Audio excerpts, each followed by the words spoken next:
Hi everyone, my name's Alex Hutchinson, Creative Director on Far Cry 4. I'm Mark Thompson, I'm the Narrative Director on Far Cry 4. Nice to meet you. Nice to meet you as well, and welcome to Karat, our new fictional location.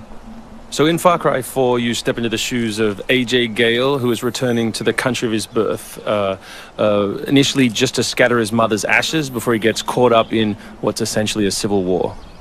Karat is a fictional place based somewhere in the Himalayas, inspired by places like Nepal and Bhutan, and a bunch of countries from that part of the world. So looking out there, one of the core things of any open world game, that sort of excitement and mystique and hope of an open world is, what is all that smoke coming from? What temples are out there? What secret locations? So we've peppered the world with different places to find, all of them filled with loot and secrets and collectibles and all that good stuff. And of course, the open world of Far Cry is densely populated with a variety of different animals, beasts.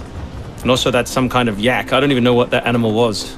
Yak, I believe. Is it a yak? With next-gen fur. Next-gen fur, that's true. Individually modeled hairs. So you see here with the eagle, you won't see it in this demo, but you can be attacked from above for the first time in a Far Cry game. So we've tried really to play with verticality, to have threats above and below you. And obviously you can still get involved in the ecosystem of the animals and hunt. And you can throw bait now. Yes, to attract animals. Yeah, and stuff like the eagle stealing the barrel of the goat. Like, it isn't scripted, that's just what happens at the intersection of those two different AI systems talking to each other. The goal being that every player tells themselves a different story, that they get different surprises, that they have a different story to tell their buddies when they come to work the next day or go back to school or whatever. So there are a bunch of new tools in Far Cry 4, one of which you'll see here is the grapple. We wanted to make something that allowed you to clamber over those annoying cliffs you sometimes came across in Far Cry 3, and something that would also lean into the much more vertical, much more sort of mountainous regions we were building in this game. And that was a pretty simple example, but the level designers get pretty crafty with the setup. We have these areas we're calling adventure zones in the new game, which will take you to places like temples, which you can see from afar, and force you to use the grapple in sort of really interesting and different ways.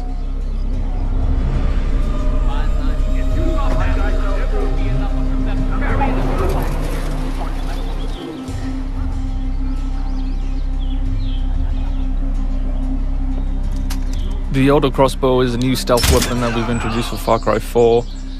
It adds a little more versatility than the bow did in Far Cry 3.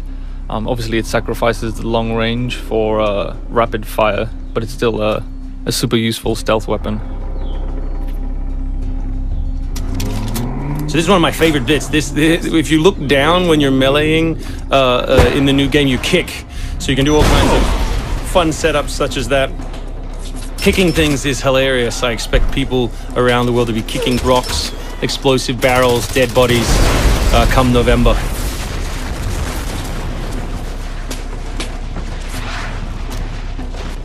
Our goal really was just to provide as many tools as possible, whether vehicles or animals or weapons or goofy stuff, and let people fit them together any way they want. Yeah, and we've snuck a few features in that fans of Far Cry 3 I think are going to be surprised by. Drive and shoot. Yes. So drive and shoot, obviously it's a bit frustrating to be chasing someone forever and have to sort of drive in front of them, pull over and wait for them to get out. So now in the vehicles you can drive and shoot with any one-handed weapon. And you can also do driving takedowns from any vehicle, which I really like. So this idea of leaping from your vehicle into another vehicle, do horrible things to them, boot them out the side, and then continue on your merry way. You can now deliver death without even leaving your seat. So wingsuit is still here, and it's really cool, as you see, and actually when the space became more vertical, it actually became more fun. The mountainous environment means that there's a lot more wingsuiting to be found. And hopefully you won't get it before the middle of the game. You will. Hopefully you will get it before the middle of the game. That's the current plan.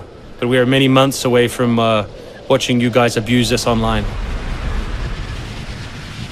Means that there's a lot more wingsuiting to be found. And hopefully you won't get it before the middle of the game. So here you'll get a look at elephants. Elephants are awesome. Probably my favorite animal in the game, weaponized in many different ways. You can drive them into a rage, watch them smash the other characters in the world, or you can clamber on top of one and drive it through the gate yourself. My favorite animal is the human animal. It's very Far Cry 2 of you, Mark. It's the shark of darkness. So co-op is a massive part of the new game. It's one of our big ways of opening up the open world and letting you play any way you want. So basically, when you ask your buddy to join, all the solo missions turn off, and you're left with all of the open world toy, the outposts, the fortresses, the towers, all the quests to play any way you want.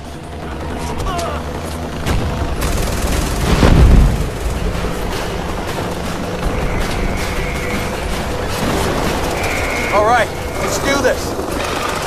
What do you think of the Buzzer, Mark, which is a small one-man helicopter? It's very red.